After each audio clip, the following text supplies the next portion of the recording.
Srila Prabhupada ki jai. So we are studying this book, just starting a new book called Krishna Consciousness, the Topmost Yoga System.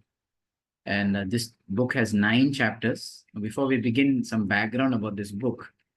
This book is actually compiled by the people from BBT, Bhaktivedanta Book Trust, the editors and the publishers. They've compiled this based on a lecture that Srila Prabhupada gave in 1971 at a university in America called the University of Florida. So at that time in 1971, a lot of the American ISKCON temples were inviting Srila Prabhupada, please come and visit us, please come and give your darshan. And Srila Prabhupada thought that it was a very opportune moment. He sent out a message saying that any temple who can give very good preaching engagement programs in like universities or corporates or something, I will visit them. But they have to cover the travel fare and they'll have to give 1,000 USD as a donation on top of that. So at that time in Gainesville, Florida, the temple president was His Holiness Hirdananda Goswami Maharaj. He took up the challenge. The devotees took up the challenge. They got a preaching engagement in the University of Florida, and because the Gainesville temple is very nearby, and the university, there was one person who Hirdananda Maharaj got. He was not an initiated devotee. His name is David Lieberman, and he got him to go around seeking donations to raise the money and the cost to cover everything. And that person went around to various students' organizations in the university. And finally, they raised enough wanted amount to purchase 2 flight tickets for Srila Prabhupada and his assistant to fly from one part to US or to another, as well as 1,000 USD at the time in 1971. So that is the incident that Srila Prabhupada comes to the university. And Prabhupada gives a brilliant lecture. There are around 500 students who are gathered. Right, they are gathered at that place in the university, and they're all listening to him. Prabhupada sitting on a kind of a lawn. Suddenly, the atmosphere started to change, and it was starting to drizzle. Right? Hinandra Maharaj had to go and hold an umbrella above Prabhupada's head. As Prabhupada is beginning to speak, dogs start barking and making a lot of sound, And suddenly, while speaking, Prabhupada stopped, and Prabhupada told people that, is someone smoking? Please don't smoke. So then the students who were smoking, they put out their cigarette. So these are like the kind of things that are happening while this lecture, is going on. Srila Prabhupada gave a fantastic lecture. So the people at BBT, they took it and they compiled it, rearranged it, and made this beautiful book form. So we're going to see that today, the perfection of yoga. It is called the first chapter. So Prabhupada speaks. Lord Krishna, the Supreme Personality of Godhead, speaks about the topmost yoga in the 6th chapter of Bhagavad Gita. There, he has explained the Hatha Yoga system. Please remember that we are preaching this Krishna conscious movement on the authority of Bhagavad Gita. It is nothing manufactured. The Bhakti Yoga system is authorized. And if you want to know about God, then you have to adopt this Bhakti Yoga system, because in the 6th chapter of Bhagavad Gita, it is concluded that the topmost yogi is he who always thinks of Krishna within himself. That is the last verse of Bhagavad Gita. In the 6th chapter of Bhagavad Gita. Right? Yoginam api sarvesham madgatir anta atmana. That's what Prabhupada is mentioning here. Next paragraph. Krishna, the Supreme Authority, recommended the eightfold yoga system. The first step of this yoga system is to select a very secluded and sacred place. Eightfold meditation cannot be performed in a fashionable city. It is not possible. In India, therefore, those who are very serious about practicing yoga go to Haridwar, a very secluded place in the Himalayas, where they remain alone and follow a very restrictive process for eating and sleeping. So just recently, we finished this book about the perfection of yoga. And it is also based on the 6th chapter. So it's amazing how Srila Prabhupada, can speak about the same subject matter in various ways and make it still very new and interesting. And Prabhupada continues, there's no question of mating. Right? So many yogis, they do yoga for healthy body and then end up engaged in sense gratification. Those rules and regulations must be followed very strictly. Simply to make a show of gymnastics is not perfection of yoga. Yoga means control of the senses. If you indulge your senses unrestrictedly, but make a show of yoga practice, you will never be successful. You will have to select a sacred place then you will have to sit with half closed eyes and concentrate on the tip of the nose. So we saw this also from reading the Perfection of Yoga book recently, that if you close your eyes fully, you will go to sleep. If you open your eyes fully, you will be distracted. So half closed eyes is mentioned. You cannot change your posture. There are many rules and regulations which cannot be followed at the present. Even 5,000 years ago, when circumstances in the world were different, this yoga system was not practicable. So Prabhupada is speaking in 1971. What about today, right? Even more difficult. Even such a great personality as Arjuna, who belonged to the royal family and was a great warrior and intimate friend of Krishna's, constantly living with him, after hearing the process of yoga from Krishna in face-to-face discussion, said, so it is Arjuna's words, "My dear Krishna, it is not possible to follow." He flatly admitted, "For me, these rules and regulations and practice for controlling the mind are not possible." We have to think then. 5,000 years ago, a personality like Arjuna expressed his inability to practice the eightfold yoga system. So how can we follow it now? Right? More detail about this we have discussed in the earlier book, Perfection of Yoga. In this age, people are very short-lived, right? We have seen this many times also. In Srimad Bhagavatam is a quotation that how in Kali Yuga, everyone is short-lived, is alpa ayushaha, prayena alpa ayusha sabdya kalavasmin yuge jana, manda sumanda matayo, manda bhagya upadarta. These are the signs, In India, the average duration of life is 35 years. This is interesting. Prabhupada writes, in India, the average duration of life is 35 years. Is that true? It was very shocking for me. I had to pull up some statistics. And I just checked the statistics just online. So in 2021, it's showing the average life expectancy in India is 67 years. And by research, they're showing that it's been increasing. So I just checked a little more. If you see here, India's life expectancy in 1950 was 35. Right? So that's true. What Prabhupada is saying, at 1960, 1970, Prabhupada is saying that Indian life at that time, life expectancy is 35. Okay. Then Prabhupada writes, in your country, it may be more than that. Yes, in US was more. But actually, whereas your grandfather lived for 100 years, you cannot. These things are changing. The duration of life will be reduced. So Prabhupada is saying the duration of life is supposed to reduce, but modern day statistics say it's increasing. We don't know what that statistics is based on, but practically we have seen, like my own great-grandmother lived for 100 plus years, right? And grandmother lived for 90 plus years. So generally we have seen that as the generation is going on, people are short-lived. So modern day statistics are saying that life expectancy is increasing. Maybe it's expectancy, but one time a devotee told Prabhupada, so someone, sorry, not a devotee, an outside person told, he said that death rate in India is very high. Death rate anywhere else is very low, but death rate in India is very high. Why is that so? Prabhupada said death rate anywhere in the world is the same. He says, no, India is very high. Prabhupada said death rate everywhere in the world is the same, 100%. You are sure to die. Right? So the duration of life will be reduced. There are predictions in the scriptures that in this age, man's duration of life, his mercy, his intelligence are being reduced.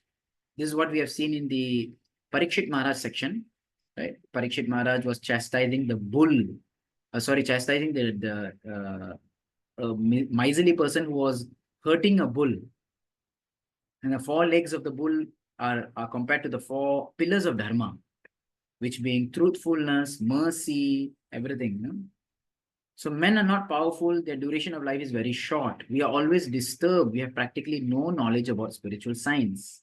This is the nature in Kali Yuga. For example, in the hundreds and thousands of universities all over the world, there is no department of knowledge where the science of soul is taught. Actually, we are all spirit soul. From Bhagavad Gita, we understand that we are transmigrating from one body to another, even in our present lives. All of us had at one time the body of a small baby. Where is that body? That body is gone. Presently, I am an old man, Prabhupada speaking. But I remember that I was once a small baby. I still remember when I was about 6 months old. Can you imagine? This is amazing, huh? Prabhupada saying, I remember when I was 6 months old. We don't even remember when we were 1 or 2 years old. I was lying down on the lap of my elder sister who was knitting and I was playing. I can remember that. So it is possible for everyone to remember that he had a small body. After the baby's body, I had a boy's body, then I had a youthful body, and now I am in this body. We are those bodies. Where are those bodies? They are gone. This is a different body. It is explained in Bhagavad Gita that when I give up this body, I will have to accept another body. It is very simple to understand. I have changed so many bodies, not only from childhood to boyhood to youth, but according to medical science, we are changing bodies every second imperceptibly. So this is a translation of this shloka in Bhagavad Gita, right? 2.13. Dehinosmin yata dehe. This process indicates that the soul is permanent. Although I have changed many bodies, I remember my baby body and my childhood body. I am the same person, soul. Similarly, when ultimately I change this body, I have to accept another. This simple formula is stated in Bhagavad Gita. Everyone can reflect on it, and there must be some scientific research done in this area. Prabhupada is requesting because he's in a university. So he's saying that everyone should do some scientific research into reincarnation and karma. Then Prabhupada continues, recently I received a letter from a doctor in Toronto, Canada. He suggested that there is body and there is soul. I corresponded with him. Actually, it is a fact. The soul is there. So this is amazing. Who is this doctor that has agreed that there is a body and soul? In fact, Prabhupada goes on in some places to talk about him. Did a little research to find his name. His name is Dr. Wilfred G. Bigelow, Dr. Wilfred Gordon Bigelow, as you can see here on the screen. Quite a famous person in Canada. Did a lot of amazing discovery. Passed away in 2005 in Toronto, Canada. Right. So Prabhupada is speaking about this person who wrote to Prabhupada saying that I believe there is a soul and body and soul. Right. There is so much evidence, not only in Vedic literature, but even by ordinary experience. The soul is there and it is transmigrating from one body to another. But unfortunately, there is no serious study on this subject in the universities. This is not very good. So it's so clear that we are changing bodies, but still we are who we are. He's saying that university should conduct research into this. The Vedanta Sutra says this human form of life is meant for searching out the spirit. Atato Brahma Jigyasa. Ata Ataha. Now, 2 times now, 2 times therefore. Why? Because now we have got a human body. The absolute truth. The yoga system is used to search out the spiritual principles within this material world. That process for searching is recommended in Bhagavad Gita by Krishna himself.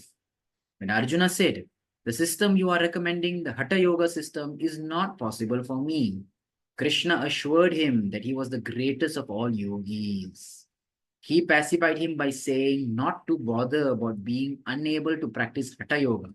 He told him, of all different types of yogis, Hatha yogis, Jnana yogis, Dhyana yogis, Bhakta yogis, Karma yogis, you are the best yogi, Arjuna. Krishna says, of all yogis, one who constantly thinking of me within himself. That means who's always Krishna conscious. Krishna conscious means person who's always thinking about Krishna.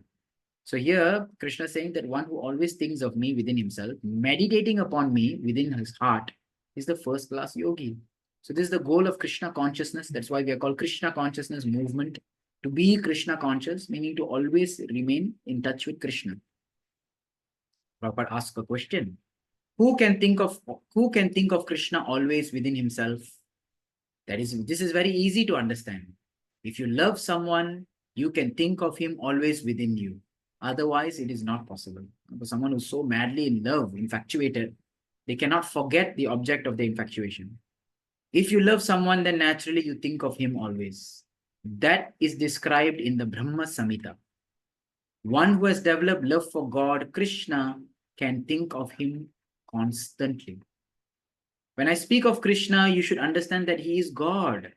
Another name for Krishna is Shama Sundar. which means he is blackish like a cloud, but very beautiful. In one verse in Brahma Samhita, it is said that a Santa, a saintly person who has developed love for Shamsundar Krishna, thinks of the Lord constantly within his heart. Santa Sadeva Hridayesu Vilokayanti. The devotees, Sadaya Hridayesu, always within the heart, Vilokayanti, seeing the Lord, is worshipping the Lord. Actually, when one comes to the point of Samadhi in the yoga system, he thinks without cessation of the Vishnu form of the Lord within the heart. He is absorbed in that thought. So this is the real perfection of yoga, to always think of Krishna in the heart. Krishna, Sham Sundar, is the original Vishnu. That is stated in Bhagavad Gita. Krishna includes Brahma, Vishnu, Shiva, and everyone else. According to Vedic scripture, he expands first as Baladev. Baladev expands as Sankarshan. Sankarshana expands as Narayan. And Narayana expands as Vishnu. Mahavishnu or Ghabrodakasai Vishnu or Shirodakasai Vishnu. So here there are three Vishnus, as we know. That is given nicely in this photo here. Right? You have Mahavishnu who's sitting in the whole material creation. And from his breathing, each universe is emanating from the pores of his body. In each universe, again, he expands as Garbhodakasai Vishnu, right, with Lakshmi and Ananta Shesh. And in each universe or each planet now, he expands as Shirodakasai Vishnu, Paramatma, who's sitting in all hearts, who's sitting in all atoms. Like this, the three Vishnu Murtis. These are Vedic statements. We can understand that Krishna is the original Vishnu, Sham Sundar. This is the perfect system. Anyone who is thinking of Krishna always within himself is a first-class yogi. If you want perfection in yoga, don't be satisfied only by practicing codes. That means small stuff. You have to go further. Actually, the perfection of yoga is reached when you are in samadhi, always thinking of Vishnu form of the Lord within your heart without being disturbed. Therefore, yogis go to secluded place and by controlling all the senses, the mind, and concentrating everything on the form of Vishnu, they reach samadhi. That is called perfection of yoga. Actually, this yoga system is very, very difficult. It may be possible for some solitary man, but for the general mass of people, it is not recommended in the scriptures. Okay, that means for some person you can do it, but not for all. Then what is recommended? Harer Nama, Harer Nama, Harer Nameva Kevalam, Kalau Nastyeva, Nastyeva, Nastyeva Gatir Anyataha. In this age of Kali, one must chant the holy names of the Lord for deliverance. There is no other alternative. There is no other alternative. There is no other alternative. 3 times it said, Nasti eva, Nasti eva, Nasti eva. Okay? Brhan Naradiya Puran. The yoga system, as it was recommended in Satya Yuga, the golden age, was to meditate on Vishnu. In Treta Yuga, one could practice yoga by performing sacrifices. And in the next age, Dwapara Yuga, one could achieve perfection by temple worship. Kritayadhyayato Vishnum Tretayam Yajato Makai Dwapare Paricharyayam Kalau Tat Hari Kirtana. That's what the shloka is a translation. This shloka comes from Bhagavatam. The present age is called Kali Yuga. Kali Yuga means the age of quarrel and disagreement. Kali, Kalaha, fighting.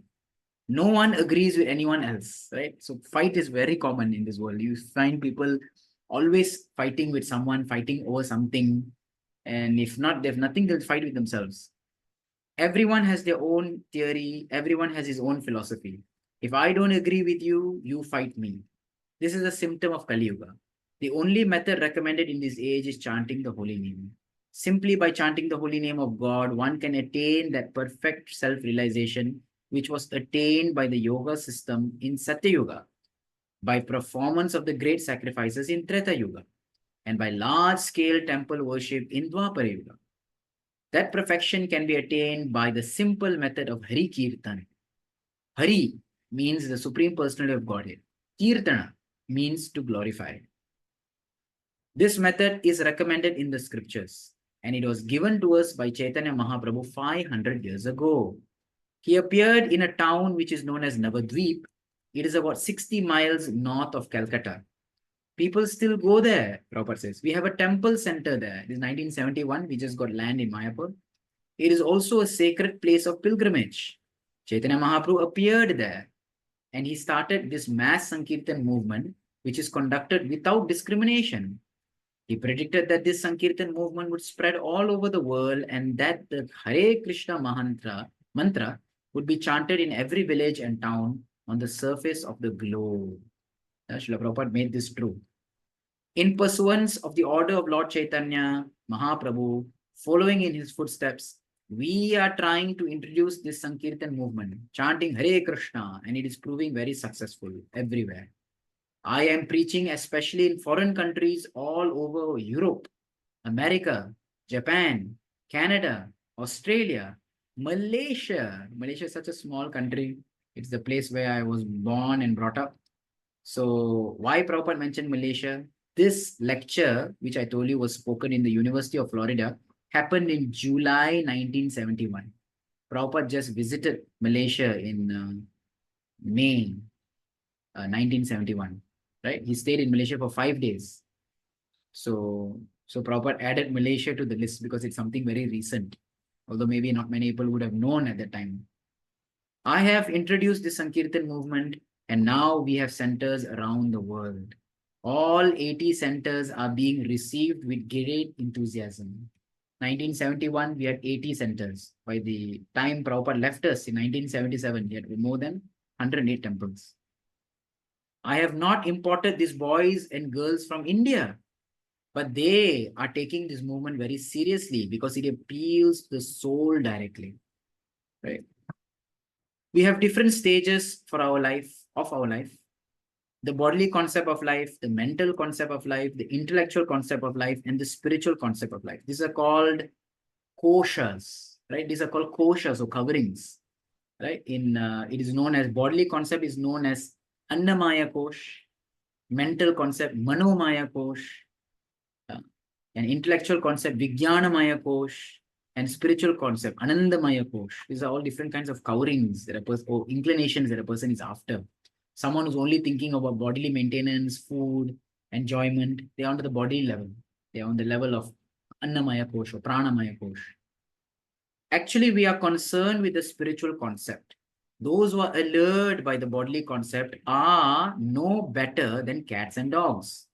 If we accept that I am this body, then we are no better than cats and dogs because their concept of life is like that. They only think they are animals. We must understand that I am not this body, as Krishna wanted to impress upon Arjuna in the beginnings of his teachings of Bhagavad Gita. So this understanding, this intelligence to understand that I am different from this body. I am the neutral witness to the actions of this body. I'm just an observer. I'm just a custodian, right? Taking care of all these things. I'm just a passenger in this movement of this machine, of this organic mechanical machine that I call my body. Ultimately, it's just a vehicle that I have. First of all, try to understand what you are. Why are you lamenting in the bodily concept of life? You have to fight. Krishna told Arjuna. Certainly, you have to fight with your brothers-in-law, nephews, and you are lamenting. But first of all, understand whether you are the body or not. That is the beginning of Bhagavad Gita. Krishna tried to make Arjuna understand that he was not his body. This instruction was not for Arjuna exclusively, but for everyone. First of all, we have to learn that I am not this body, that I am spirit soul. That is Vedic instruction. As soon as you come to the point of being firmly convinced that you are not this body, that is called Brahma Bhuta, the stage of Brahman realization. That is knowledge, real knowledge. Advancement of knowledge for eating, sleeping, mating is animal knowledge. A dog also knows how to eat, how to sleep, how to mate, and how to defend. And nothing great about these things. If our education extends only to these points, the dog is eating according to his nature, and we are also eating, but in a nice place with nicely cooked food on the table. So you see this bracket here, this is inserted by the publishers, writers, to make it more clear when we read, right, the words of Srila Prabhupada. That is not advancement. So here the point is that, we eat, animals eat. Animals eat on the road, anytime, anywhere. We have to have a hotel and somewhere clean and cook the food, right? The principle is still eating. Similarly, you may sleep in a very nice apartment in a 6-story building or in a 122-story building, And the dog may lie on the street. But when he sleeps and when you sleep, there is no difference because you don't even remember. Like many times people fall asleep on their sofa or their couch and then they suddenly wake up and say, oh, I thought I was in bed. Like they don't even realize why they're sleeping. So then actually it does make no difference. You cannot know whether you are sleeping in a skyscraper or on the ground because you are dreaming something which has taken you from your bed. Right? You're gone somewhere else in your intelligence and mind. You have forgotten that the body is lying there in bed and you are flying in the air dreaming.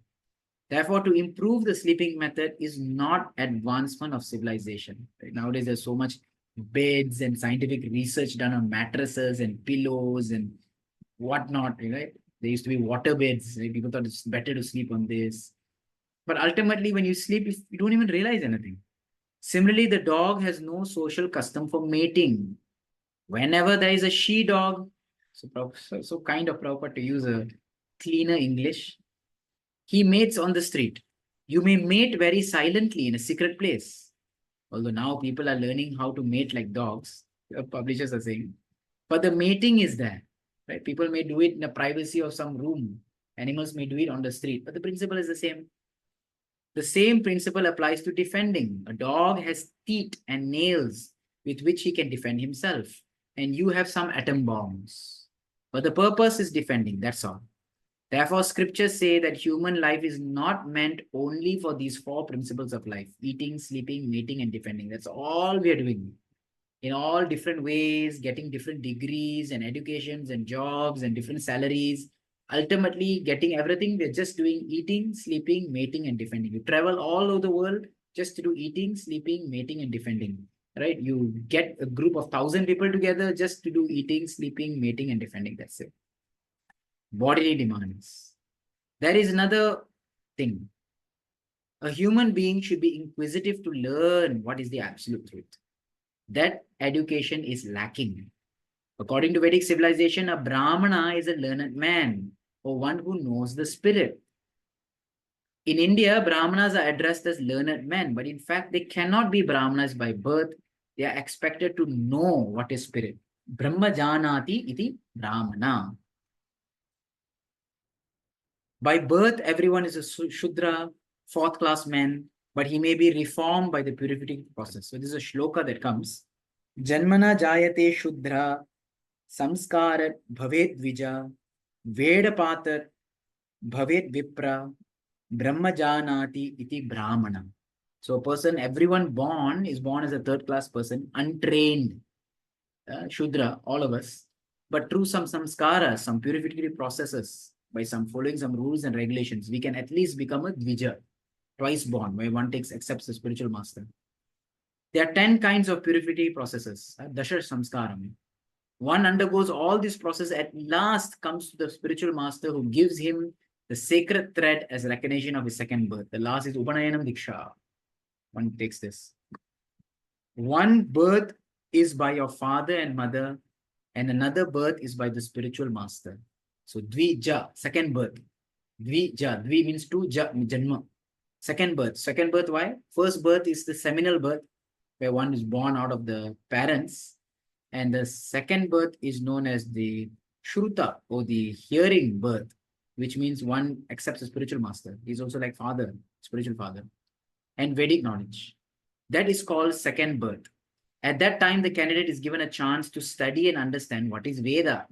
By studying all the Vedas very nicely, he actually realizes what is spirit, what is his relationship with God, and then he becomes a Brahmana. Above that situation of impersonal Brahman understanding, he comes to the platform of understanding Lord Vishnu. So beyond understanding Brahman, or spirit, just spirit, one understands the personality behind it, the supreme personality of Godhead. Then he becomes a Vaishnava. So Vaishnava is beyond a Brahmana also. This is the perfectional process. So like this, Srila Prabhupada gives us introduction to the first chapter of this book, right? Krishna Conscious, the Topmost Yoga, which is based on a lecture given in 1971, July 1971, in the University of Florida, right? Gainesville, Florida.